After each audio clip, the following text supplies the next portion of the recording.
கிறிஸ்துவுக்குள் மிகவும் அன்பாக நேசிக்கப்பட்ட அன்புக்குரிய சகோதர சகோதரிகளே, உங்கள் யாவருக்கும் நம்முடைய பிதாவாகிய தேவனுடைய நாமத்தினாலும் நம்முடைய கர்த்தராகிய இயேசு கிறிஸ்துவின் கிருபையும் அன்பும் கிருபையும் நம்ம எப்போதும் சொல்லும்படியாக பிதாவாகிய தேவனுக்கு மீண்டுமாக ஆண்டவர் இயேசு கிறிஸ்து மூலம் நன்றியை எடுத்துக்கொள்வோம். தேவன் நம்முடைய வாழ்நாளே இந்த நாளையும் காண செய்து அவருடைய சத்தியத்தை தியானிக்கும்படியாக ஏற்படுத்தப்பட்ட நேரத்துக்காக பிதாவாகிய தேவனுக்கு ஆண்டவராகிய இயேசு கிறிஸ்து மூலம் துதிக்க நம்ம யாவும் ஏறெடுத்துக்கொள்வோம். ஸோ நம்ம இன்னைக்கு என்ன பாடம் பார்க்க போறோம் அப்படின்னா, நிறைய பேர் நம்ம கேட்ட ஒரு பாடத்தை தான் நம்ம பார்க்க போறோம். பாடத்தின் தலைப்பு என்ன அப்படின்னு பார்த்தோம்னா, இது ஒரு கேரக்டர் சப்ஜெக்ட்னா புரியுதில்ல, நம்ம குணலட்சணங்களை வளர்க்கக்கூடிய ஒரு பாடம் கூட பார்ப்போம். ஸோ இந்த பாடம் தலைப்பு என்ன வைக்கலாம் அப்படின்னு பார்த்தோம்னா, ஜென்ம சுபாவத்தை கண்டறிதல். பாடத்தின் தலைப்பு என்ன? ஜென்ம சுபாவத்தை கண்டறிதல். ஸோ நம்ம இந்த ஆவிக்குரிய வாழ்க்கையில வளர்ச்சியில நம்மளுடைய வளர்ச்சிக்கு எது தடையா இருக்கும் அப்படின்னு பார்த்தோம்னா, எது தடையா இருக்கும்? இந்த ஜென்ம சுபாவங்கள்.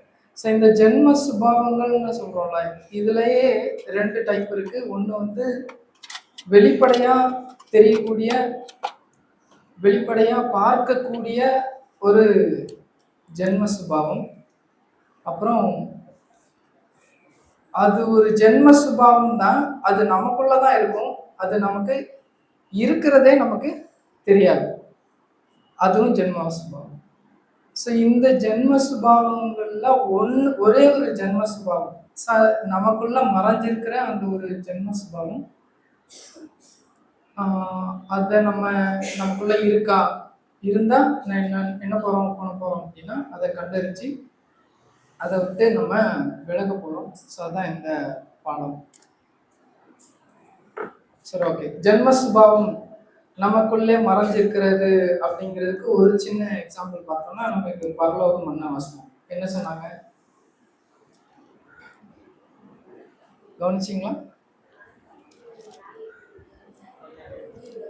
நமக்குள்ள மறைஞ்சிருக்கிற தற்பெருமை. ஸோ அது வந்து நமக்குள்ள இருக்கிறது நமக்கே தெரியாது. ஆக்சுவலா பார்த்தோம்னா, நம்மளே என்ன பண்ணுவோம் அப்படின்னா, பெருமையா பேசிக்கிறோம். ஸோ இப்படி ஒரு வகையான ஒரு சுபாவம் குறித்து தான் நம்ம பார்க்க போறோம். அப்படின்னு சுபாவம் அப்படின்னு பார்த்தோம்னா, நமக்கே தெரியாம நமக்குள்ள மறைஞ்சிருக்கிற ஒரு சுபாவம் என்ன அப்படின்னு பார்த்தோம்னா, தீமை பேசுதல். ஓகே,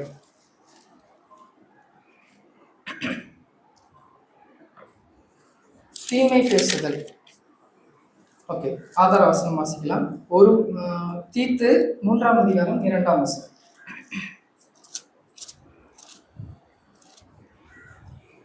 தீத்து 3ஆம் அதிகாரம் 2ஆம் வசனம்.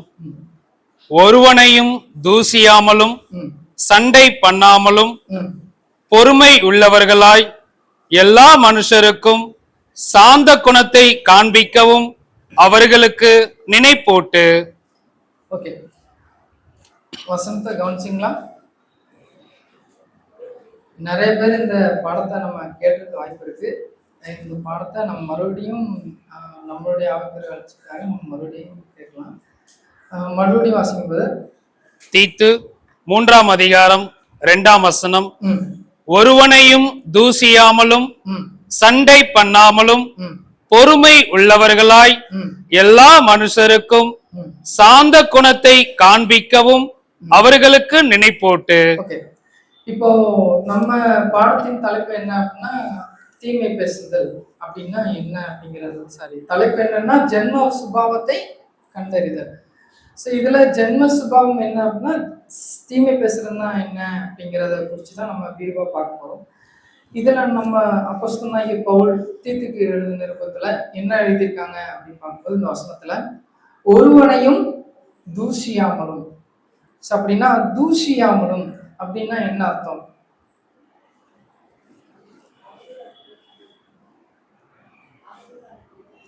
Very good. ஸோ அப்படின்னா இதோடைய கிரீக் வார்த்தை என்ன அப்படின்னு பார்த்தோம்னா பிளஸ்பெமோ, G989. ஸோ இதனுடைய கிரீக்ல இருந்து இங்கிலீஷ் டிரான்ஸ்லேட் பண்ணி அதனுடைய தமிழ் ஆக்கம் என்ன அப்படின்னா பார்த்தோம்னா ஒரு 3 வார்த்தை இருக்கு. என்னென்ன வார்த்தைகள்லாம் அப்படின்னு பார்க்கும்போது நேர்மையற்ற முறையில் பேசுறது, அப்புறம் சிஸ்டர் சொன்னாங்களா அதே மாதிரி, 2வது அவதூறு பேசுறது, 3வது நிந்திக்கிறது. இந்த 3மே என்னன்ட்டு சொல்றாரு சகோதரர் அப்படின்னா தீமை பேசுற ஒரு விஷயம் அப்படின்னு கூட பார்க்கிறோம். ஸோ ஓகே, மறுபடியும் அந்த வசனம் வாசிங்க. தீத்து 3ஆம் அதிகாரம் 2ஆம் வசனம். ஒருவனையும் தூஷியாமலும் சண்டை பண்ணாமலும் பொறுமை உள்ளவர்களாய் எல்லா மனுஷருக்கும் சாந்த குணத்தை காண்பிக்கவும் அவர்களுக்கு நினைப்போட்டு. ஓகே, இப்போ அப்போஸ்தலனாகிய பவுல் இந்த வசனத்துல ஒருவனையும் தூசியாமலும் அப்படின்னு சொல்றாங்கல்ல, இதுக்கு நம்ம மூத்த சகோதரர் என்ன சொல்றாங்க, ஒரு 2 ஆப்ஷன் கொடுக்குறாங்க. என்னென்ன ஆப்ஷன்லாம் வாசிக்கிறேன், கவனிங்க. அவர் என்ன சொல்ல வராரு அந்த வசனத்துல இருந்து அப்படிங்கிறத பார்க்கலாம். எந்த மனிதனை பற்றியும் தீய எண்ணத்துடன் நாம் எதுவும் பேசக்கூடாது என்று அவர் அர்த்தப்படுத்துகிறாரா? அப்படி இல்லைன்னா எந்த நேரத்திலும் தீமை பேசாதே என்று அவர் அர்த்தப்படுத்துகிறார். அதாவது நம்ம எந்த விஷயத்த பேசினாலும் நம்மளுடைய நோக்கம் இருக்குல்ல, அந்த நோக்கம் சரியா இருந்துச்சுன்னா, நோக்கம் தவறா இருந்துச்சுன்னா அவங்களை பத்தி என்ன பண்ணக்கூடாது, தீமை பேசக்கூடாது. அதாவது தீய எண்ணத்துடன், தீய எண்ணம்னா நம்ம மோட்டிவ் இருக்குல்ல, அந்த மோட்டிவ் வந்து தப்பான எண்ணத்தோட தீமை பேசக்கூடாது அப்படின்ட்டு சகோதரர் சொல்றாரா? இல்ல நோக்கம் எதுவாக இருந்தாலும் நம்ம தீமை அந்த சகோதரரை பத்தி பேசக்கூடாது அப்படின்னு சொல்றாங்க. புரியுதா 2க்குள்ள வித்தியாசம்?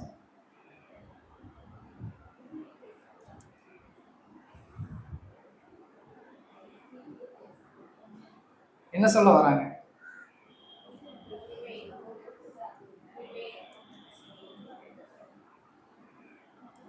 ரெண்டாவது ஆப்ஷன் கரெக்டா? ஸோ அப்படின்னா நம்ம நோக்கம் எதுவாக இருந்தாலும் நம்ம பேசுறது பிறரை பத்தி எப்படி பேசக்கூடாது, தீமை பேசக்கூடாது அப்படின்னு தான் சகோதரர் சொல்றாரு அப்படின்னு பார்க்கணும்.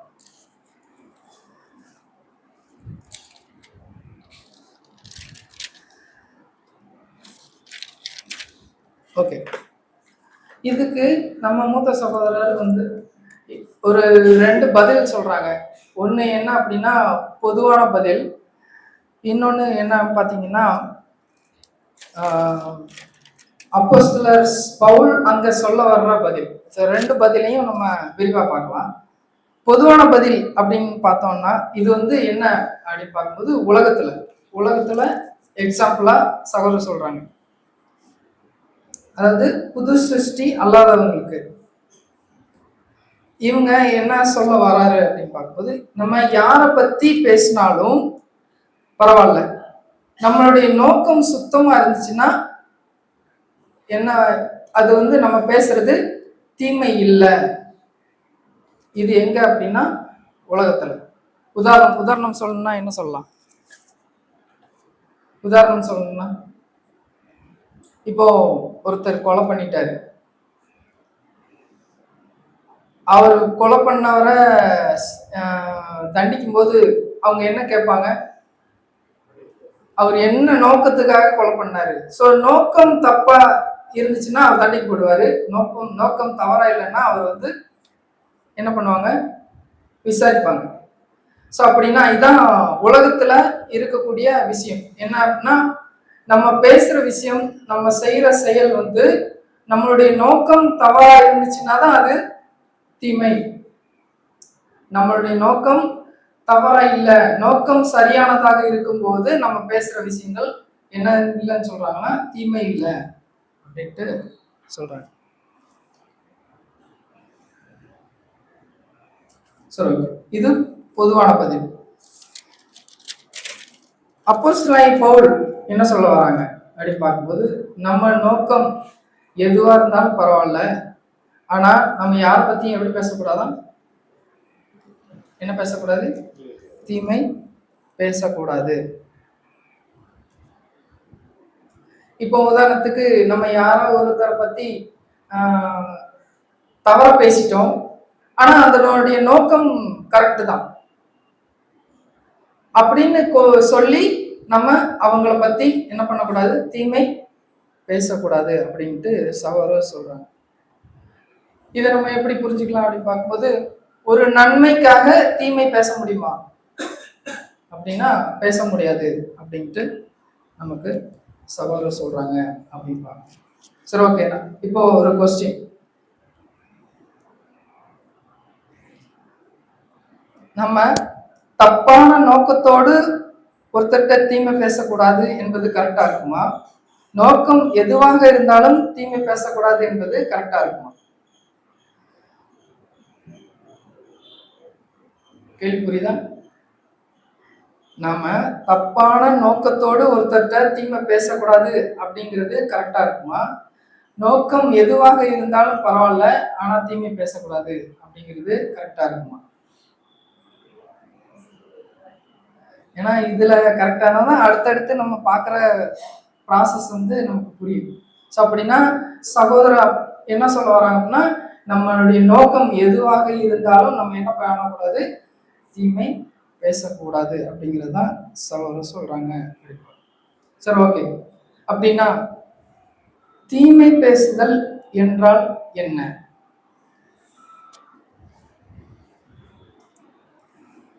தீமை பேசுதல் என்றால் என்ன?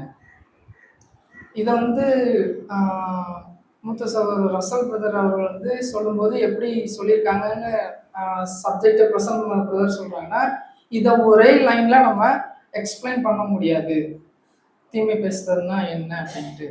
ஏன்னா இதுக்கு பல கோணங்கள்ல பல அர்த்தங்கள் இதுக்கு இருக்கு. ஆனா இதை எப்படி நம்ம புரிஞ்சுக்கலாம் அப்படின்னு பார்க்கும்போது, ஒரே லைன்ல அவர் சொல்லணும் அப்படின்னா, மற்றவர்களை காயப்படுத்தும் எந்த விஷயமும் என்னதான் சொல்றாருன்னா தீமை பேசுறது தான். புரியுதா?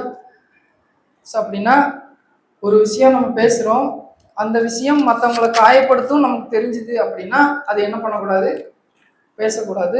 அது என்னன்னு சொல்றாருன்னா தீமை பேசுதல், ஈவில் ஸ்பீக்கிங் அப்படின்னு சொல்றாங்க. பிரதர், நான் நன்மைக்காக தான் பேசினேன் அப்படின்னு சொன்னா அதான் நம்ம பேச சொன்னோம்ல, நன்மையா இருந்தாலும் தீமையா இருந்தாலும் நோக்கம் எதுவாக இருந்தாலும் நம்ம பேசுறது தீமையா இருக்கக்கூடாது அப்படின்ட்டு சகோதரர் சொல்றாங்க அப்படின்னு பார்க்கணும். ஸோ இதை நம்ம ப்ராக்டிக்கலா புரிஞ்சுக்கிறது பார்க்கும்போது, இப்போ ஒரு சகோதரர் இருக்காங்க. பிரதர் சகோதரர் சொன்ன ஒரு எக்ஸாம்பிளே நான் சொல்றேன் பாருங்க. ஏ அப்படிங்கிற ஒரு சகோதரர் இருக்காரு, அப்புறம் பி, சி, 3 சகோதரர்கள் இருக்காங்க. இப்போ நான் தான் பி அப்படிங்கிற சகோதரர். நான் என்ன பண்றேன், ஏ அப்படிங்கிற சகோதரரை பத்தி சி அப்படிங்கிற ஒரு சகோதரர்கிட்ட நான் என்ன பண்றேன், பேசிக்கிட்டு இருக்கேன். ஓகேவா? புரிஞ்சுதா என்ன சிச்சுவேஷன் அங்க நடக்குதுன்னு? என்ன பண்றேன், நான் வந்து பி, ஏ அப்படின்னு இன்னொரு சகோதரரை பத்தி சி அப்படிங்கிற சகோதரர்கிட்ட நான் வந்து கான்வர்சேஷன் பேசிக்கிட்டு இருக்கேன்.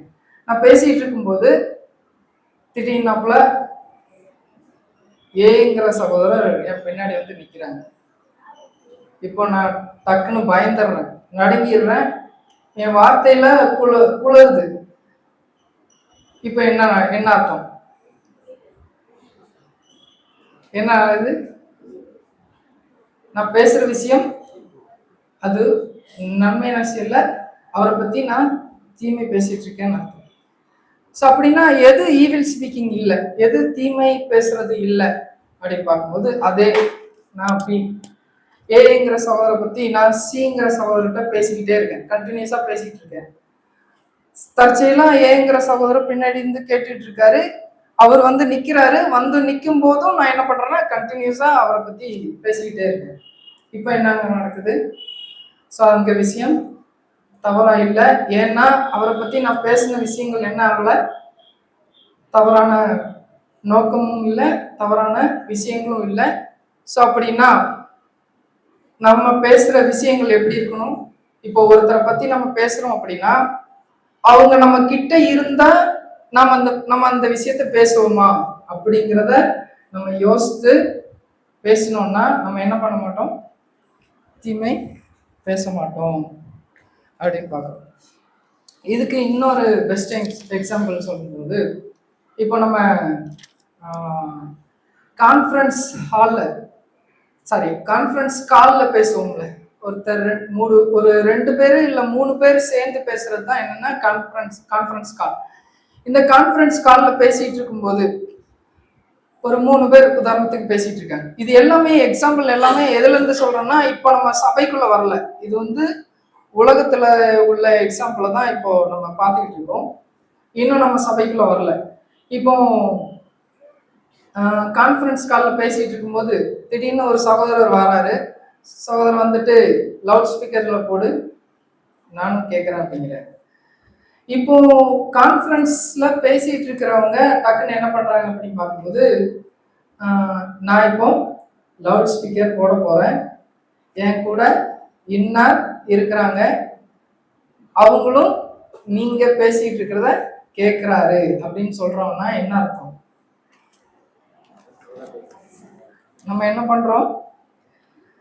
கான்ஃபரன்ஸ் காலில் யாரை பத்தி பேசுறோங்கிறது அவர் நம்ம நன்மைக்காக அங்க பேசல, ஒரு தீய விஷயத்தை தான் அங்க பேசுறோம். ஸோ அப்படின்னா நம்ம யார வந்து அங்க நம்ம ஒருத்தரை பத்தி பேசுறோம் அப்படின்னா அந்த சகோதரர் அங்க வந்து நின்னாலும், நம்ம சப்போஸ் அவர் அந்த வந்து நின்னாலும் நம்ம அவரை பத்தி கண்டினியூஸா பேசக்கூடிய அந்த ஒரு இது இருந்தாதான் நம்ம என்ன பண்ணணும், அவரை பத்தி பேசணும் அப்படிங்கிறத நம்ம பார்க்குறோம். இதுதான் என்ன அப்படின்னு பார்க்கும்போது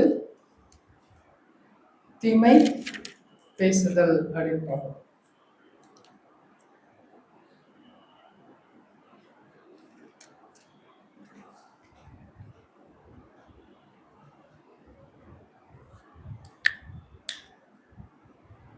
ஸோ அப்படின்னா இந்த தீமை பசுதல் அப்படிங்கிற விஷயத்த மூத்த சகோதரர் வந்து எழுதின அந்த ஒரு விஷயத்த 2 இடத்துல காமிச்சிருக்காங்க. அதுல எந்தெந்த இடத்துலலாம் அப்படி பார்க்கும்போது புதிய சிருஷ்டியின் ஒழுங்குமுறை அப்படிங்கிற ஒரு இடத்துலையும், பொன்னான பிரமாணம் இருக்குல்ல, ஸோ பொன்னான பிரமாணம் அந்த இடத்துலையும் இதை பற்றி எழுதியிருக்காங்க. ஸோ அப்படின்னா இந்த பொன்னான பிரமாணம்னா என்ன? ஸோ நம்ம வசனங்கள் நிறைய பார்க்க போறது இல்லை, ஃபுல்லாகவே ப்ராக்டிக்கலாக தான் பார்க்க போகிறோம். வசனங்கள் நிறைய இருக்காது. நம்ம புரிஞ்சுக்கிற விதமாக ஒரு சில எக்ஸாம்பிள் மட்டும் இந்த பாடத்தை நம்ம பார்க்க போகிறோம். ஓகே, கோல்டன் ரூல் என்ன? நம்மை வெரி குட். மத்தேயு 7ஆம் அதிகாரம் 12ஆம் வசனம்.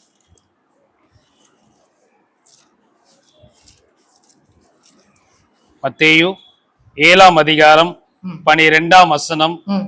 ஆதலால் மனுஷர் உங்களுக்கு எவைகளை செய்ய விரும்புகிறார்களோ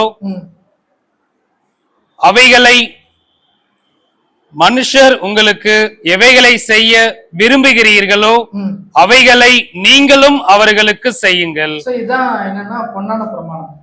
என்ன பண்ணணும்? மற்றவங்க மனுஷங்க நமக்கு என்ன செய்யணும்னு நம்ம ஆசைப்படுறோமோ அதை நம்ம என்ன பண்ணணும், அவங்களுக்கு செய்யணும். இதுதான் பொன்னான பிரமாணம், கோல்டன் ரூல். ஓகே, இப்போ நம்ம தவறே பண்ணாம பரிசுத்தவான் யாராவது கை தூக்குங்க. தப்பே நான் பண்ணதில்லை, எந்த ஒரு மிஸ்டேக்கும் பண்ணதில்லை அப்படின்னா நம்ம வந்து நம்மளுடைய வாழ்க்கையில பலவீனத்தின் அடிப்படையிலோ தெரிந்தோ தெரியாமலோ பல விதமான மிஸ்டேக்ஸ் நம்ம வாழ்க்கையில பண்றோம். கரெக்டா இல்லையா? கரெக்டா தப்பா? யாருடைய தலையும் அசைய மாட்டேங்குது. கரெக்ட். அப்போ நிறைய மிஸ்டேக்ஸ் நம்ம பண்றோம்ல, அத சகோதரர் வந்து ஒரு சில லிஸ்ட் பண்றாங்க. என்னென்ன மிஸ்டேக்ஸ் அப்படிங்கிறத பாருங்க. தனிப்பட்ட தவறுகள், இது வந்து நம்மளுடைய ஓன் ஃபால்ட்ஸ், நம்மளுடைய தனிப்பட்ட தவறுகள். அப்புறம் நம்மளுடைய மாம்சத்தின் நோக்கம் இருக்குல்ல, அது தவறா இருக்கிறது. அப்புறம் நம்ம ஒரு டெசிஷன் எடுப்போம்ல, அந்த டெசிஷன் வந்து கரெக்டா எடுக்க முடியாத அளவுக்கு நம்மளுடைய அந்த கெப்பாசிட்டி இல்லை, புவர் டெசிஷன் மேக்கிங், அது கூட ஒரு வகையில மிஸ்டேக் அப்படின்னு சொல்றாங்க. அப்புறம் புவர் கண்ட்ரோல் ஆஃப் பிளஸ், நம்ம மாம்சத்தை நம்மளால கண்ட்ரோல்ல வைக்க முடியல, அதுவும் ஒரு மிஸ்டேக் அப்படின்னு சொல்றாங்க. அப்புறம் அன்னெசரி வேர்ட்ஸ், தேவையில்லாத வார்த்தைகளை பேசுறது கூட அது ஒரு தவறு, மிஸ்டேக்ஸ் அப்படின்னு பார்க்கணும். அப்புறம் மற்றவங்க நம்மளை பத்தி தவறா நினைக்கிறது, மற்றவங்க நம்மளை பத்தி தவறா நினைக்கிற மாதிரி நம்ம பேசுறது, இது எல்லாமே என்னன்னு சொல்றோம்னா நம்ம மிஸ்டேக்ஸ். அப்புறம் கடைசியா poor presentation of truth. So நம்ம ப்ரெசன்ட் பண்ற அந்த ட்ரூத்து கூட நம்மளால கரெக்டா ப்ரெசன்ட் பண்ண முடியல, அது கூட ஒரு வகையில ஒரு மிஸ்டேக் அப்படின்ட்டு சொன்னாங்க. ஸோ இந்த லிஸ்ட் எல்லாத்துலேயும் கரெக்டா இது வரைக்கும் நான் மிஸ்டேக் பண்ணல அப்படின்ட்டு ஒருத்தராலையும் சொல்ல முடியாது. ஏதோ ஒரு வகையிலையோ 1 or 2 இல்ல அனைத்துலையும் எல்லாத்துலேயும் நம்ம வந்து தவறுகள் பண்றோமா இல்லையா? பண்றோம். கரெக்டா? இப்போ பொன்னான பிரமாணம் என்ன? மனுஷர் உங்களுக்கு எவைகளை செய்ய விரும்பி மற்றவர்கள் எதை செய்யணும்னு ஆசைப்படுறோமோ அதை நம்ம என்ன பண்ணணும், நம்ம அவங்களுக்கு செய்யணும். சரி, இப்போ நம்ம வந்து ஒரு மிஸ்டேக் பண்றோம், இந்த மிஸ்டேக்கு மற்றவங்க இன்னொருத்தர்கிட்ட போய் பேசணும்னு நம்ம ஆசைப்படுவோமா? ஏன் ஆசைப்பட மாட்டோம்?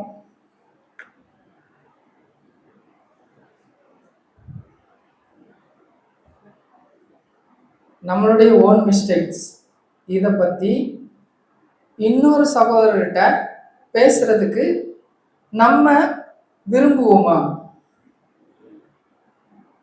விரும்ப மாட்டோம்ல. அப்போ பொன்னான பிரமாணம் என்ன? அதே மாதிரி நாமளும் மனுஷர்கள் நீங்க எதை உங்களுக்கு அவங்க செய்யணும்னு ஆசைப்படுறோமோ அதை நீங்க அவங்களுக்கு செய்யுங்க. அப்படின்னா நம்ம என்ன பண்ணக்கூடாது அப்படின்னு சொல்றாங்கன்னா, மற்ற சகோதரர் பத்தி பிறர்கிட்ட அவங்களுடைய மிஸ்டேக்ஸை என்ன பண்ணக்கூடாது, சொல்லக்கூடாது. இதுதான் என்னன்னா கோல்டன் ரூல் அப்படிங்கிற விஷயத்தின் மூலமா இங்க தீமை பேசுறத விஷயத்த சகோதரர் வந்து கோட் பண்ணி காமிக்கிறாங்க அப்படின்னு பார்க்குறோம். ஸோ அப்படின்னா நாமே தவறா பேசுறத, மற்றவங்க கிட்ட தவறா பேசுறத நம்ம எப்பவுமே விரும்ப மாட்டோம். அதே மாதிரி மற்றவர்களை நம்ம என்ன பண்ணக்கூடாதுன்னா மற்றவங்க கிட்ட தவறா பேசக்கூடாது அப்படிங்கிறத நம்ம பார்க்குறோம். ஸோ அப்படின்னா நமக்கு மற்றவர்கள் செய்ய வேண்டாம் அப்படின்னு நினைக்கிறத நாம மற்றவங்களுக்கு செஞ்சா அதுக்கு பேர் என்ன அப்படின்னா அதுதான் தீமை பேசுதல், ஈவில் ஸ்பீக்கிங் அப்படின்னு கூட பார்க்கணும். ஓகே, இப்போ ஒரு கேள்வி, பொதுவான ஒரு கேள்வி. விதிமுறைகள் மீறப்பட்டதை குறித்து தகவல் அளிப்பது தீமை பேசுதலா? கேள்வி புரியுதா? விதிமுறைகள் மீறப்பட்டதை குறித்து தகவல் அளிப்பது தீமை பேசுறதா? கொஸ்டின் புரியுதா? கொஸ்டின் புரியலன்னா நான் எக்ஸ்பிளைன் பண்றேன். இப்போ உதாரணத்துக்கு நம்ம ஆஃபீஸ் எடுத்துக்கணும். ஒரு ஆஃபீஸ் எடுத்துக்கிட்டோம் அப்படின்னா அந்த ஆஃபீஸில் ஒரு சில ரூல்ஸ் இருக்கும், அப்படிதானே? ஒரு சில ரூல்ஸ் அதே மாதிரி வீட்லேயும் இருக்கும், வீட்லேயும் ரூல்ஸ் இருக்கும்.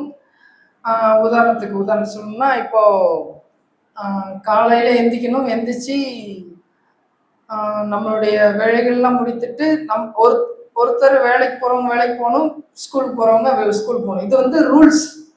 அப்படிதானே? இப்படி அனைத்து இடத்துலையும் என்ன இருக்குன்னா ரூல்ஸ் அண்ட் ரெகுலேஷன்ஸ் இருக்கு. ஓகேவா? இந்த ரூல்ஸ் இருக்குல்ல, இந்த ரூல்ஸை ஒருத்தர் பிரேக் பண்றாங்க, புரியுதா? இந்த ரூல்ல ஒருத்தர் பிரேக் பண்றாரு அப்படின்னா அத அந்த ரூல் உருவாக்கியிருப்பாங்கல்ல அவங்க கிட்ட போய் நம்ம சொல்றது தீமை பேசுறதா? புரியுதா? இப்போ ஒரு இடத்துல ரூல்ஸ் இருக்கு, அந்த ரூல்ஸை ஒருத்தர் பிரேக் பண்றாரு. உதாரணத்துக்கு இப்போ லேட்டா வரக்கூடாது. ஏன்னா லேட்டாங்கிறது சகஜம்தான். ஒரு சில நேரம் 10 நிமிஷம் அது விட்டுருங்க.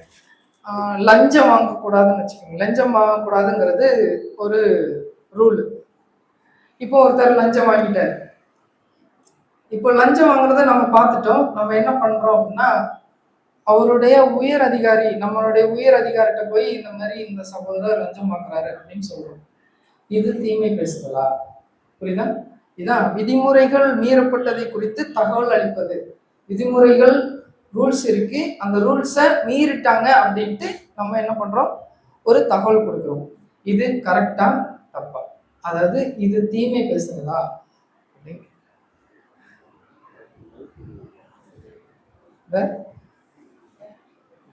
தீமை பேசுறதா? நான் கூட அப்படிதான் நினைச்சேன். இது என்ன அப்படின்னு சொல்றாங்க அப்படின்னா இது தீமை பேசுறது இல்லை. எப்படின்னு பார்க்கலாம். இப்போ லஞ்சம் வாங்குறது மூலமா அவர் மட்டும் பாதிக்கப்படுறாரா, ஒட்டுமொத்த கம்பெனியும் பாதிக்கப்படுதா? கம்பெனியும் பாதிக்கப்படுது இல்ல. இப்போ உதாரணத்துக்கு அவர் லஞ்சம் வாங்குறாரு, அதை நம்ம பார்த்துட்டோம், யார்கிட்டையும் சொல்லலை. என்ன ஆகும்? அந்த விஷயம் கண்டினியூ ஆகும். கண்டினியூ ஆகிறது கம்பெனிக்கு ஒரு அவப்பேர் உண்டாகும், கம்பெனி நஷ்டத்துக்கு போகும். அப்போ ஒட்டுமொத்த ஆர்கனைசேஷனும் என்ன ஆகும்னா கொலாப்ஸ் ஆகும். புரியுதா?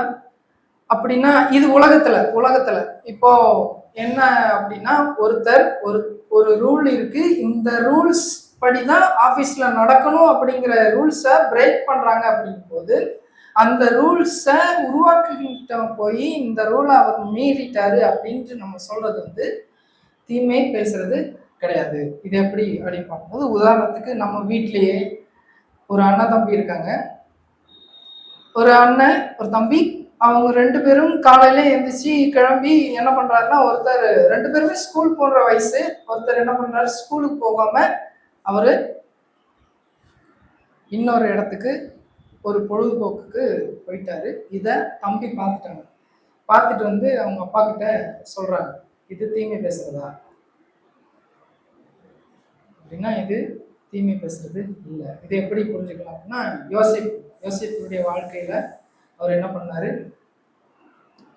தன்னுடைய சகோதரர்கள் பண்ற தப்பெல்லாம் என்ன பண்ணாரு, தங்க அப்பா கிட்ட சொல்லிட்டே இருப்பாரு. ஸோ அப்படின்னா இது வந்து தீமை பேசுறது இல்லை. தன் சகோதரர்கள் வந்து தீய வழிக்கு போயிடக்கூடாது, அதுக்கு ஒரு ரூல்ஸ் இருக்கு, இந்த ரூல்ஸ் அவர் வந்து பிரேக் பண்றாங்க அப்படின்ட்டு சொல்லி அவங்களாம் நல்வழிப்படுத்துறதுக்காக சொல்லக்கூடிய விஷயம் தான் என்னன்னா இந்த விஷயமே தவிர இது வந்து தீமை பேசுறது இல்லை. அப்போ எது தீமை பேசுறது? உதாரணத்துக்கு இப்போ ஒருத்தர் வந்து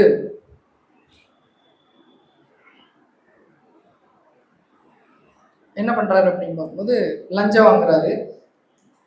ஒருத்தர் லஞ்சம் வாங்குறத நைஸா போயிட்டு இன்னொரு பிரதர்கிட்ட போய், பிரதர் உங்களுக்கு தெரியுமா அந்த பிரதர் லஞ்சம் வாங்குறாரு அப்படின்னா என்ன அர்த்தம்?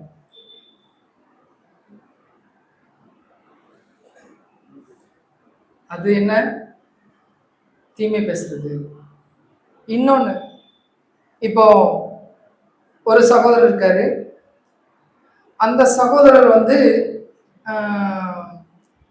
எப்பவுமே கரெக்டா இருக்கிறவர் ஒரு டைம், அதாவது நம்மளோட நான் இப்ப என்ன எடுத்துக்கங்க, நான் என்ன பண்றேன், ஒரு சகோதரர் அவர் எப்படா ஒரு ஏதாவது ஒரு விஷயத்துல நம்ம கிட்ட மாட்டுவாரா அப்படின்னு வெயிட் பண்ணி பார்த்துக்கிட்டே இருக்கேன்.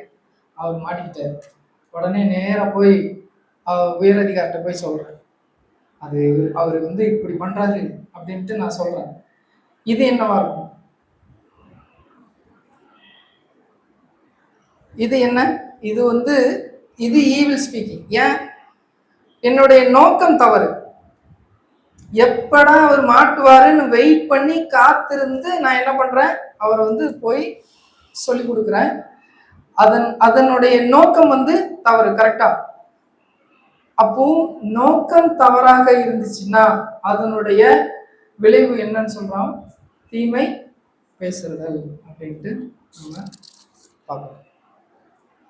ஸோ அப்படின்னா பொதுவாக தான் நான் சொல்றேன். அப்போ ஒருத்தர் லஞ்சம் வாங்குறத ஒருத்தருடைய ரூல்ஸ் பிரேக் ஆகுது, ஒருத்தர் போட்ட ரூல்ஸ் ஆஃபீஸ்லேயோ வீட்லேயோ பிரேக் ஆகுது அப்படின்ட்டு விதிமுறையை உருவாக்குனவங்க கிட்ட போய் சொல்றது என்னன்னு இல்லை, தீமை பேசுதல் அல்ல அப்படின்ட்டு நம்ம பார்க்குறோம். ஸோ அப்படின்னா எதுதான் தீமை பேசுதல் அப்படின்னு பார்க்கும்போது நம்மளுடைய நோக்கம் தவறாக இருந்துச்சு அந்த இடத்துல அப்படின்னு பார்க்கும்போது நம்ம பேசுகிற விஷயங்கள் எது பார்க்குறோம், அது தீமை, அது ஈவில் ஸ்பீக்கிங் அப்படின்னு பார்க்குறோம்.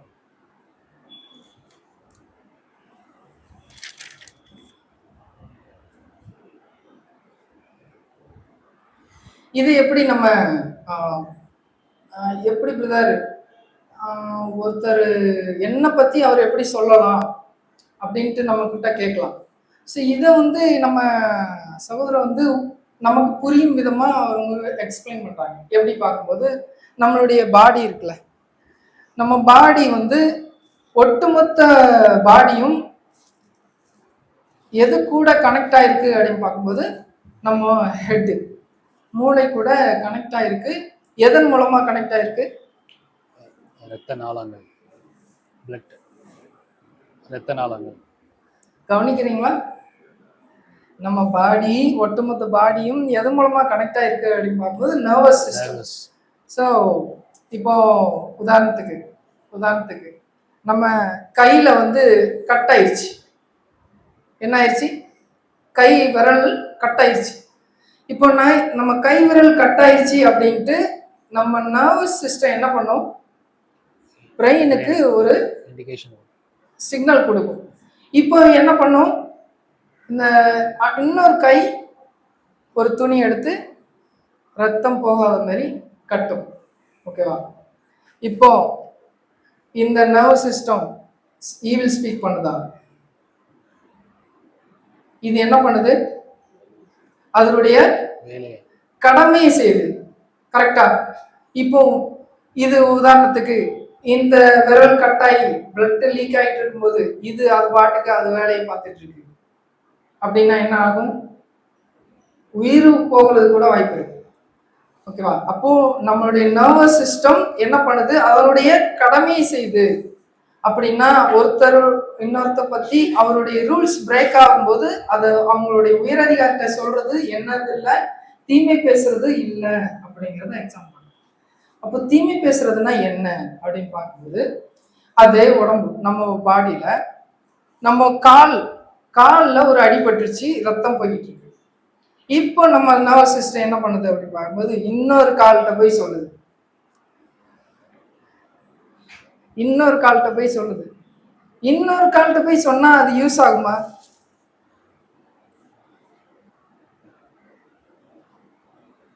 அப்படின்னா நமக்கு மேல ஒரு அதிகாரி இருக்காங்கல்ல, அவங்க கிட்ட போய் சொன்னாதான் அது கியூர் ஆகும், சரியாகும். அப்படின்னா நம்மளுடைய நர்வஸ் சிஸ்டம் நேரா போய் எங்க தான் சொல்லணும்? ஹெட்டில் போய் சொல்லணும். சொன்னாதான் அந்த விஷயம் சரியாகும். அப்போ யூஸ் ஆகாத சரியாகாத விஷயம் அந்த விஷயத்த நம்ம சொன்னோம் அப்படின்னா அது என்ன அப்படின்னா தீமை பேசுதல். புரியுதா? இப்போ நம்ம பாடி ஒவ்வொன்றும் எதன் மூலமா கனெக்ட் ஆயிருக்குன்னு பார்க்கும்போது நர்வஸ் சிஸ்டம். நம்மளுடைய ஒரு விரல் கட் ஆயிடுச்சு அப்படின்னா அதுக்கு நர்வஸ் சிஸ்டம் மூலமா எங்க பிரெயினுக்கு சிக்னல் அனுப்புது. ஏன் அப்படின்னா அந்த நர்வஸ் சிஸ்டம் பிரேக் ஆயிருக்கு, அதை சரி பண்ணணும் அப்படின்ட்டு இன்னொரு இதுக்கு உதவி கொடுக்குது. அப்போ நம்ம எந்த ஒரு விஷயத்த பண்ணாலும் நம்ம தீமை பேசுற விஷயம் இன்னொருத்தர்கிட்ட போய் சொல்லக்கூடாது. இப்போ உதாரணத்துக்கு ஒருத்தர் லஞ்சம் வாங்குற விஷயத்த யார்கிட்ட தான் சொல்லணும்? யார்கிட்ட தான் சொல்லணும்? அவங்களுடைய உயர் அதிகாரிட்ட சொன்னாதான் அது என்ன பண்ணும்? லஞ்சம் வாங்காத மாதிரிக்கு அவர் அவங்கள பனிஷ் பண்ணுவாரு. ஆனா அதை விட்டுட்டு இன்னொருத்தர்கிட்ட போய் ஒரு 10 பேர்கிட்ட போய் அவர் எப்படி தெரியுமா, அவர் லஞ்சம் வாங்குவாரு உங்களுக்கு தெரியுமா அப்படின்னு சொன்னோம்னா அதனால எதுவும் பிரயோஜனம் இருக்குமா? எந்த ஒரு யூஸுமே இல்லை அப்படிங்கிற விஷயத்தான் அங்க சகோதரர் சொல்றாங்க அப்படின்னு கூட நம்ம பார்க்கலாம்.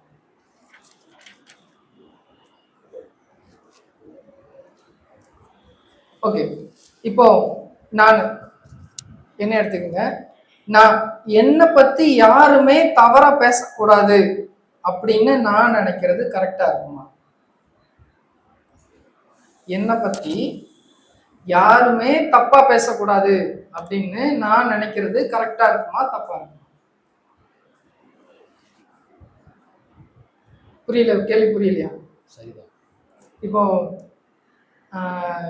நான் இப்போ யோசிக்கிறேன், என்னை யாருமே தப்பா நினைக்க கூடாது அப்படின்ட்டு நான் நினைக்கிறேன், அது கரெக்டா இருக்குமா? பதில் யாருமே சொல்ல முடியுங்க. சரி, கரெக்டா இருக்குமா? இருக்காது. ஏன்? ஏன்னா அது நடக்காது. இப்போ உதாரணத்துக்கு என்னையே எடுத்துக்கங்க, நான் தீமை பேசாம இருந்திருக்கேனா அப்படின்னா உங்களை கேட்கல, என்ன நானே கேட்க பேசியிருக்கேன். அப்போ நான் பேசுறதே தீமை பேசுறேன் அப்படிங்கப்போ மற்றவங்க என்னை பத்தி தீமை பேச கூடாது அப்படின்னு நினைக்கிறது கரெக்டா இருக்குமானா கரெக்டா இருக்கிறது. ஏன் அப்படின்னா எல்லாருமே எப்படி இருக்கிறோம் அப்படின்னா இம்பர்ஃபெக்ஷன், நம்ம பெர்ஃபெக்ஷன் இல்லை. ஸோ அப்படின்னா நம்மளே என்ன பண்றோம், மற்றவங்களை பத்தி தீமையா நினைக்கிறோம் பேசுறோம் அப்படிங்கப்போ மற்றவங்க நம்மளை பத்தி தீமையா பேசுறாங்க அப்படின்ட்டு நம்ம நினைக்கிறது கரெக்டா இருக்குமா அப்படின்னா இல்லை. நம்மளுடைய இம்பர்ஃபெக்ஷன், நாமளே என்ன பண்றோம் அப்படின்னா இம்பர்ஃபெக்ஷன்னால மற்றவங்களை தீமையா பேசும்போது மற்றவங்க நம்மளை எப்படினாலும் தீமையா தான் பேசுவாங்க. அதை பார்த்து நம்ம என்ன பண்ணிடக்கூடாது, அப்செட் ஆகி நம்ம சோர்ந்துடக்கூடாது. ஓகேவா? என்ன சொல்ல வரோம் புரியுதா?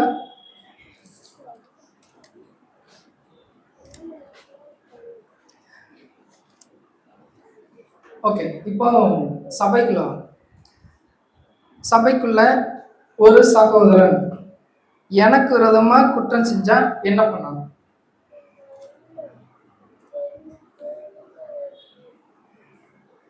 ஒரு சகோதரன் எனக்கு விரோதமா குற்றம் செய்யறாங்க, நான் என்ன பண்ணணும்?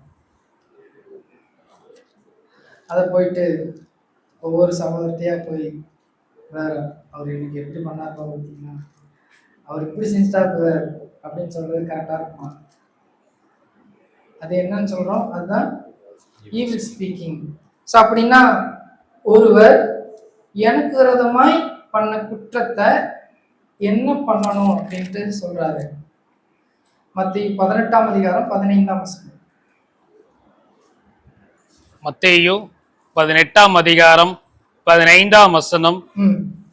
உன் சகோதரன் உனக்கு விரோதமாக குற்றம் செய்தால் அவனிடத்தில் போய் நீயும் அவனும் தனித்திருக்கையில் அவன் குற்றத்தை அவனுக்கு உணர்த்து.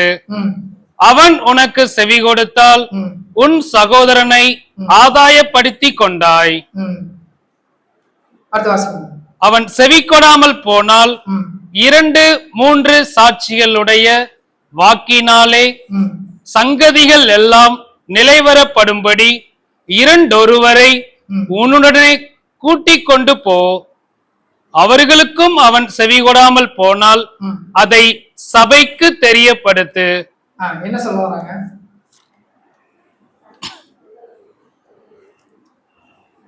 ஒருத்தர் நமக்கு விரோதமா குற்றம் பண்ணாங்க அப்படின்னா ஃபர்ஸ்ட் என்ன பண்ணணும், அவர் தனித்திருக்கும் போது அவங்க கிட்ட போய் பிரதர் என்னை பத்தி நீங்க பண்ணது எனக்கு வருத்தமா இருக்கு அப்படின்ட்டு அவர் என்ன பண்ணணும், ஆதாயப்படுத்த விதமா அவர்கிட்ட பேசணும். அப்படியும் அவர் செவி கொடுக்கலன்னா என்ன பண்ணணும், 2 3 சாட்சி கொண்டு போய் அப்படி பேசணும். அப்படி இல்லைன்னா அப்படியும் கேட்கலன்னா என்ன பண்ணணும், சபைக்கு தெரியப்படுத்தணும். ஸோ இதுதான் ரூல்ஸ். இந்த மத்திய 18ஆம் அதிகாரம் சொன்ன அந்த ஒரு விஷயம் ஆபீஸ்ல அப்ளை ஆகுமா?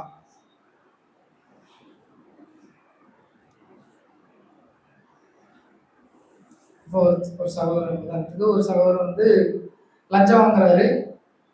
அவர்கிட்ட போய் நம்ம மத்திய 18ஆம் அதிகாரம் என்ன சொல்லுது தெரியுமா அப்படின்ட்டு அவர்கிட்ட போய் அவர் தனியா இருக்கும்போது நம்ம அப்படி பேசணும்னா அது கரெக்டா இருக்குமா அப்படின்னு கேட்க.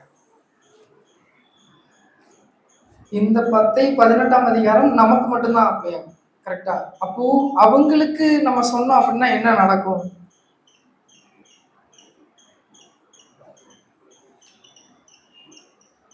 அவர் என்ன பண்ணுவாரு அப்படின்னு பார்க்கும்போது,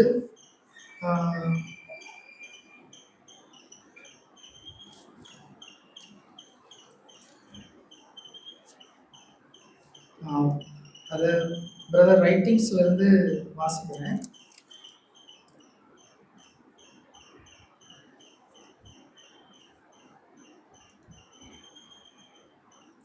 ஒருவேளை மீறுதலை கவனிக்கும் ஒவ்வொருவரும் விதிமுறைகளை மீறினவிடத்தில் போய் இப்படியாக அலுவலகத்திலோ குடும்பத்திலோ காரியத்தை சரிப்படுத்த முற்படுவோமானால் தொடர்ந்து குழப்பமே நிலவும். விதிமுறையினை மீறினவர் தன்னை தற்காத்துக் கொள்ளும் விதமாக என் நடத்தை அனைத்தும் சரியாகவே உள்ளது அப்படின்ட்டு அவர் சொல்லுவார். அப்படின்னா என்ன அர்த்தம்? நான் உங்களுக்கு என்ன, நான் பண்றதெல்லாம் கரெக்டு தான். இப்போ உதாரணத்துக்கு ஒரு பிரதர் வந்து லஞ்சம் வாங்குறாங்க ஆபீஸ்ல. நம்ம போய் உயர் அதிகாரத்தை சொல்லாம மத்திய 18ஆம் அதிகாரம் சொன்ன மாதிரி அவர் தனியா கூப்பிட்டு நீங்க லஞ்சம் வாங்குறீங்க, நீங்க லஞ்சம் வாங்குறது தப்பு அப்படின்ட்டு சொல்றேன்னு அவர் என்ன சொல்லுவாரு? என்ன சொல்லுவாரு? வேற என்ன சொல்றாங்க, எனக்கு செலவு பணம் தேவைப்படுது. அதனால அவர் என்ன பண்ணுவாருன்னா தன்னைத்தானே என்ன பண்ணுவாரு, நான் வந்து கரெக்ட் அப்படிங்கிறத ப்ரூஃப் பண்றதுக்கு முற்படுவார். கரெக்டா நான் பண்றது கரெக்ட் தான் அப்படின்னு சொல்றதுக்கு கூட வாய்ப்பு இருக்கு. அவர் இன்னொரு சொல்லுவாரு, இது ஓ வேலையா, நான் லஞ்சம் வாங்குறதும் வாங்காததும் ஏன் இஷ்டம், இது ஓன் வேலை கிடையாது. இன்னும் ஹாசா சொல்லணும்னா மைண்ட் யுவர் ஓன் பிஸ்னஸ் அப்படின்னு கூட சொல்லிடுவாங்க. அப்போ இந்த விஷயம் எங்க அப்ளை ஆகாது அப்படின்னு பார்க்கும்போது மத்திய 18ஆம் அதிகாரம் ஆபீஸ்ல அப்ளை ஆகாது. எங்கதான் அப்ளை ஆகும்னா சபைக்குள்ள, அங்க மட்டும்தான் அப்ளை ஆகும்.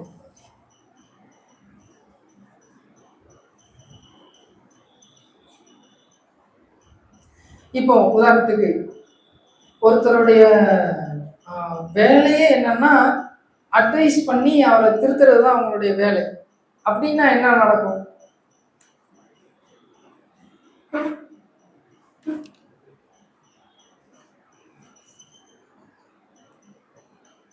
உதாரணத்துக்கு ஒருத்தர் வந்து லஞ்சம் வாங்குறாரு.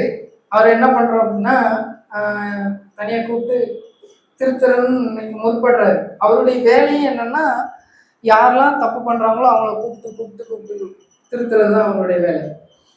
அது நமக்கு செட் ஆகுமா அப்படின்னா அது கரெக்டா வராது. எங்க நம்ம சொன்னா அது கரெக்ட் ஆகும் அப்படிங்கிறது பார்த்து அங்க சொன்னாதான் அது கரெக்ட் ஆகும் அப்படின்னு போகும். உதாரணத்துக்கு இப்போ காஃபி குடிச்சுக்கிட்டே அவரை தனியா கூப்பிட்டு நீங்க லஞ்சம் வாங்குறீங்க, லஞ்சம் வாங்குறது தப்பு அப்படின்ட்டு அவர்கிட்ட சொல்றோம் அப்படின்னா அவர் என்ன சொல்லுவாரு, நான் மட்டுமா லஞ்சம் வாங்குறேன் சொல்லுவாரா மாட்டாங்க.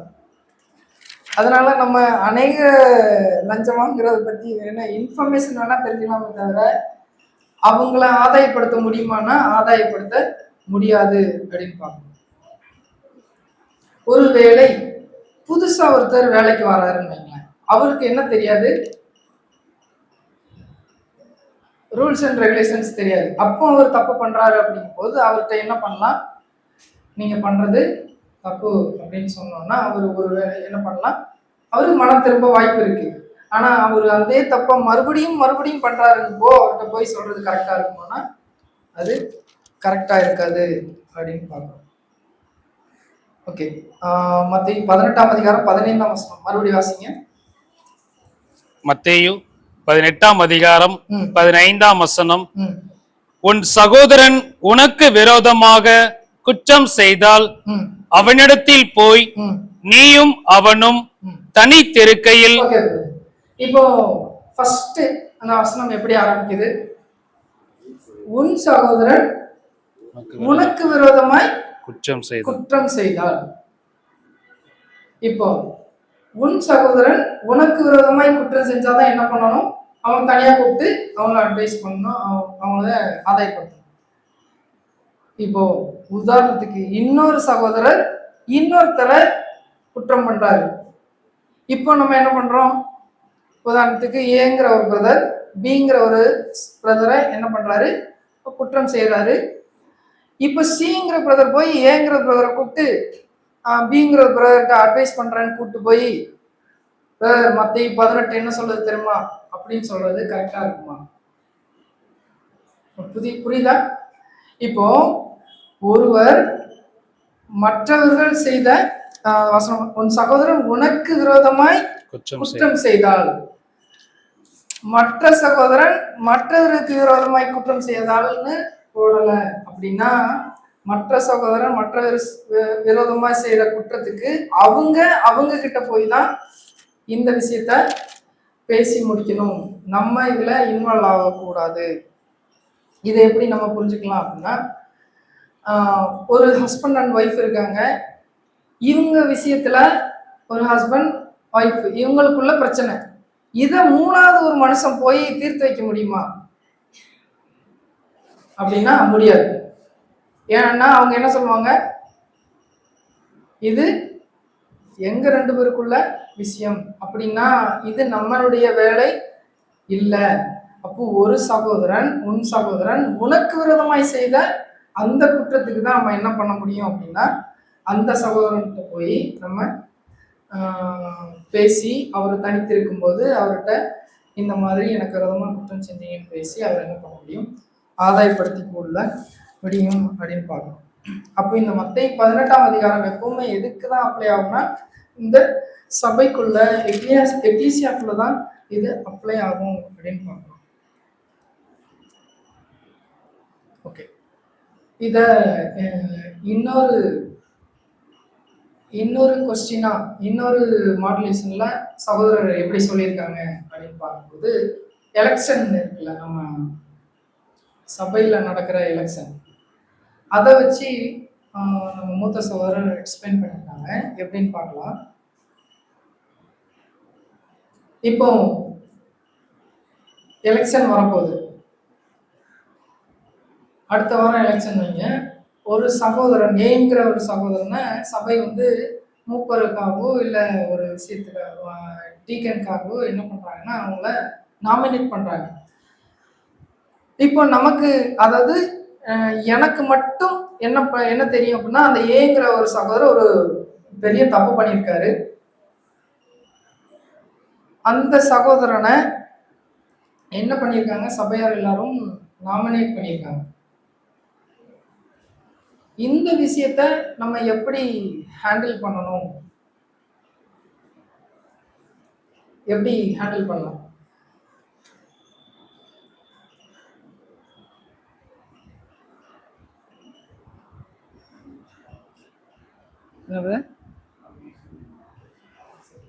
இப்போ ஏங்கிற சகோதரர் வந்து என்ன பண்ணியிருக்காரு, தப்பு பண்ணியிருக்காரு, அவரை நீங்க நாமினேட் பண்ணியிருக்கீங்கன்னு அப்படின்ட்டு ஒவ்வொரு சகோதர சகோதரிகளாக பார்த்து கூப்பிட்டு வேற அவங்க எப்படி பண்ணியிருக்காங்க தெரியுமா, அவங்க தப்பு பண்ணியிருக்காங்க அப்படின்ட்டு சொல்லணுமா?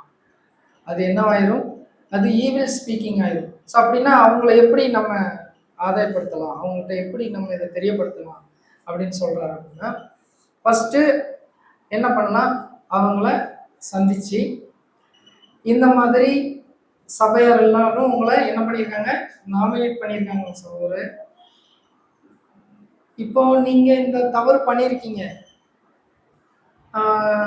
அதனால நம்ம எதுக்காக அவங்க சகோதரர்கிட்ட போய் பேசுறோம் அப்படின்னா, ஒரு வருஷத்துக்கும் அந்த சகோதரர் தான் என்ன வரப்போறாங்க, மூப்பராவோ இல்ல உதவிக்காரராகவும் வரப்போறாங்க. அப்படின்னா அவங்க வரணும் அப்படின்னா தேவனுடைய சித்தம் இருந்தா தான் வரும்.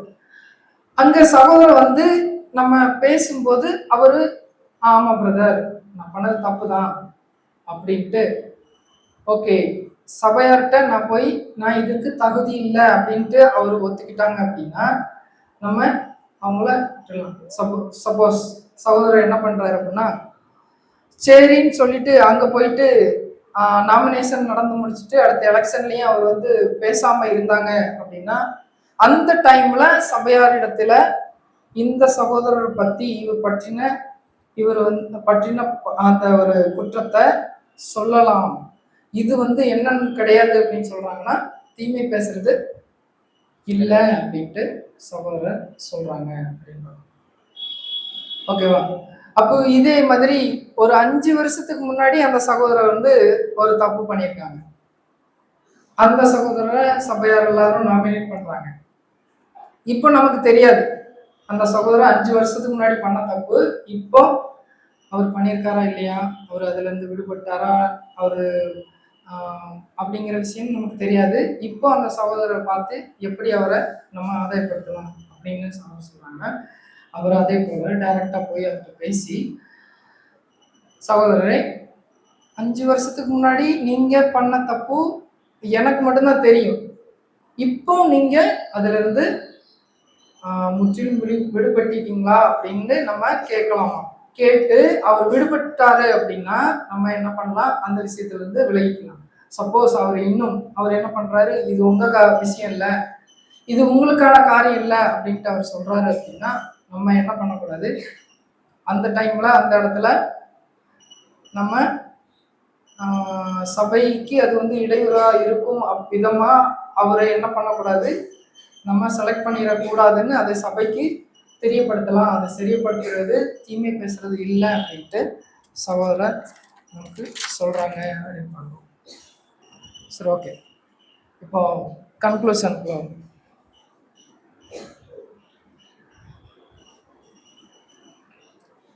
இப்போ கன்க்ளூஷன்கிட்ட வந்துட்டோம். தூங்குறவங்களாம் முடிச்சிருங்க.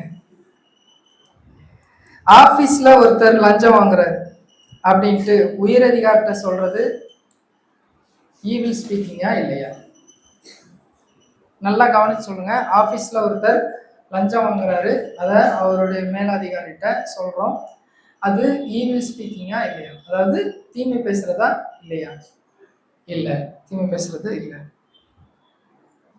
அத ஆபீஸ்ல லஞ்சம் வாங்குறாரு, அது உயரதிகாரிட்ட சொல்லாம மத்தவங்க கிட்ட சொல்றோம்னா அது ஈவில் ஸ்பீக்கிங். அதே மாதிரி உயரதிகாரிட்ட தான் சொல்றோம், ஆனா நம்ம நோக்கம் தவறா இருக்கு அப்படின்னா ஈவில் ஸ்பீக்கிங். ஓகேவா? சபையில நோக்கம் சரியா இருந்தாலும் தவறா இருந்தாலும் ஒருத்தரை பத்தி நம்ம தவறா பேசுறோம்னா அது என்னதுதான்? ஈவில் ஸ்பீக்கிங் தான். நம்ம சொல்லலாம், பிரதர் நான் நன்மைக்காக தான் பேசுறேன்,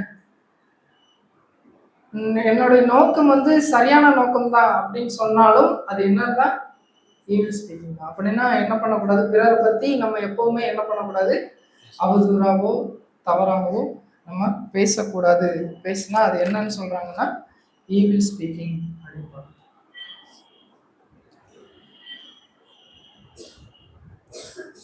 ஓகே, கடைசியா ஒரு கன்க்ளூஷன். இப்போ ஒரு சகோதரர் வந்து அவருக்கு வந்து வீக்னஸ் இருக்கு. உதாரணத்துக்கு சபைக்கு வந்தாலே அந்த சகோதரர் வந்து என்ன பண்ணிடுவாருன்னா தூங்கிடுவார். இந்த விஷயத்த மத்தவங்க கிட்ட சொல்றது கரெக்டா தப்பா? கரெக்டா தப்பா? நல்லா யோசிச்சு. ஒருத்தருடைய வீக்னஸ மத்தவங்க கிட்ட ஷேர் பண்றது அதுவும் என்னன்னு சொல்றாங்கன்னா ஈவில் ஸ்பீக்கிங். ஏன்னா அது அவங்களுடைய பலவீனம். ஸோ அந்த பலவீனத்தை நம்ம என்ன பண்ணக்கூடாது, மற்றவங்க கிட்ட சொல்றது கரெக்டா இருக்காது அப்படின்ட்டு சகோதரர் சொல்றாங்க அப்படின்னா. அதான் 1 பேதுரு 4:8 வாசிங்க.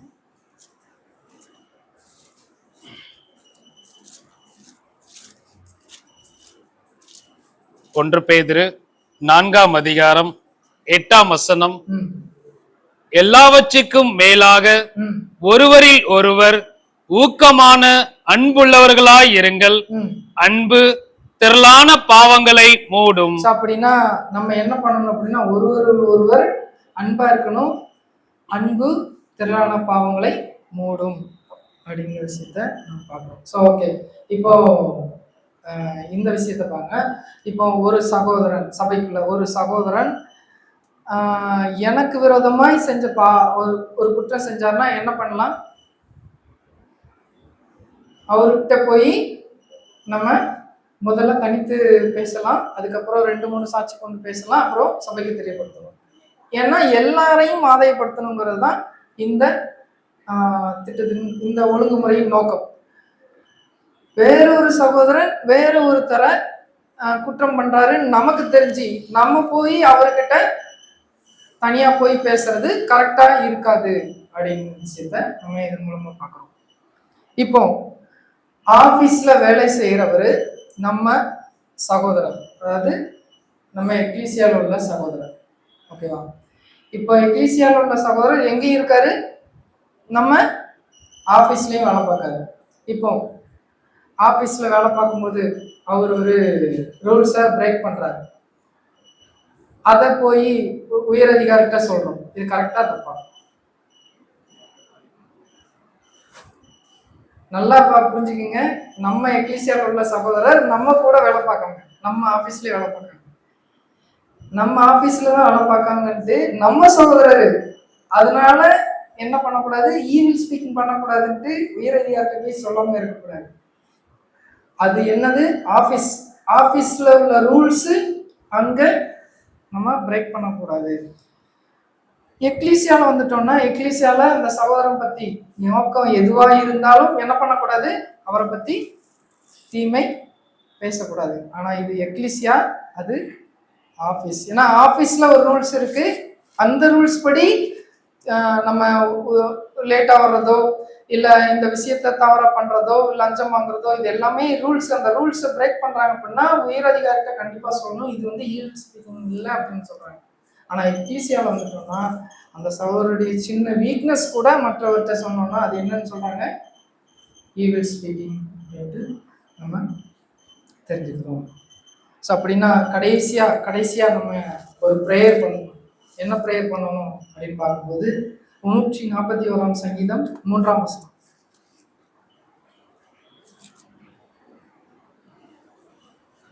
141 சங்கீதம் 3ஆம் வசனம்.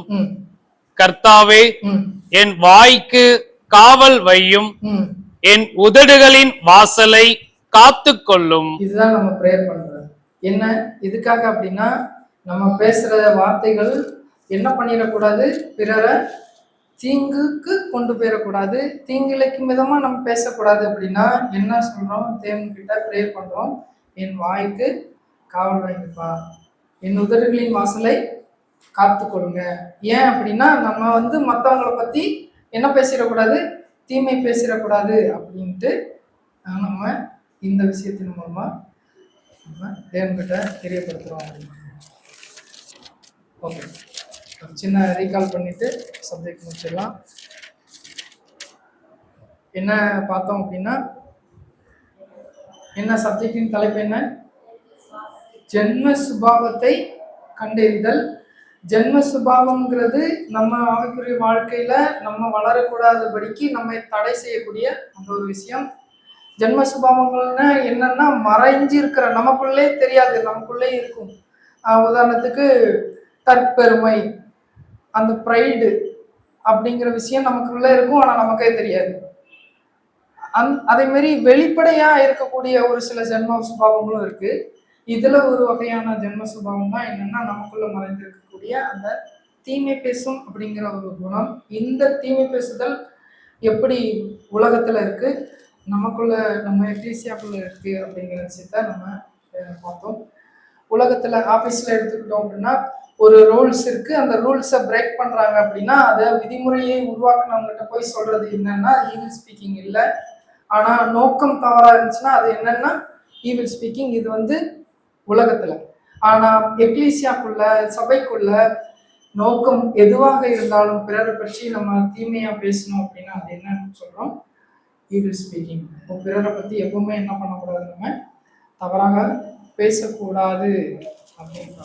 ஏன் தவறாக பேசக்கூடாது அப்படிங்கிறத நல்லா நல்லா நம்ம கவனிச்சு பார்த்தோம்னா, இப்போ அதான் சகோதரர்கள் அடிக்கடி நமக்கு சொல்லுவாங்க, நம்ம எப்பவுமே என்ன பண்ணுவோம் அப்படின்னா நீ சபையா மாறு, நீ சபையா மாறு, நீ கிறிஸ்துவா மாறு, நீ கிறிஸ்துவா மாறுன்னு தான் சொல்லுவோமே தவிர நம்ம எப்பவுமே என்ன பண்ண மாட்டோம், என்ன நானே பார்க்க மாட்டேன். அதுதான் சொல்றாங்க. அப்புறம் தீமை பேசுற விஷயமும் அதே மாதிரிதான். என்ன பண்ணுவோம், மற்றவங்களை பத்தி நம்ம என்ன பண்ணுவோம்னா குறை பேசுவோம், அவங்க இப்படி இருக்காங்க, இப்படி நம்ம பேசக்கூடாது. இதுதான் என்னன்னு சொல்றோம்னா எந்த நோக்கமா இருந்தாலும் இது நல்ல நோக்கம் தான் பிரதர், இதுக்காக நான் பேசினேன் அப்படின்னு சொன்னாலும் இப்படி நாம என்ன பண்ணக்கூடாது, பேசக்கூடாது. நோக்கம் எதுவாக இருந்தாலும் நம்ம பேசுறது பிறரை பத்தி பேசுறது என்னதான் தீமை பேசுறது தான் அப்படின்னு கூட நம்ம பார்க்கிறோம். ஸோ அப்படின்னா ஒரு சகோதரன் நமக்கு விரோதமா குற்றம் செஞ்சாங்கன்னா என்ன பண்ணணும், அவரை எக்லீசியால சபையில மத்திய 18ஆம் அதிகாரத்தை அப்ளை பண்ணணும். இன்னொரு சகோதரன் இன்னொருத்தர் விதமா குற்றம் செய்யறதா அதை போய் நம்ம அதுல இன்வால்வ் ஆகுறது நமக்கு கரெக்டா இருக்காது அப்படிங்கிறத பார்க்குறோம்.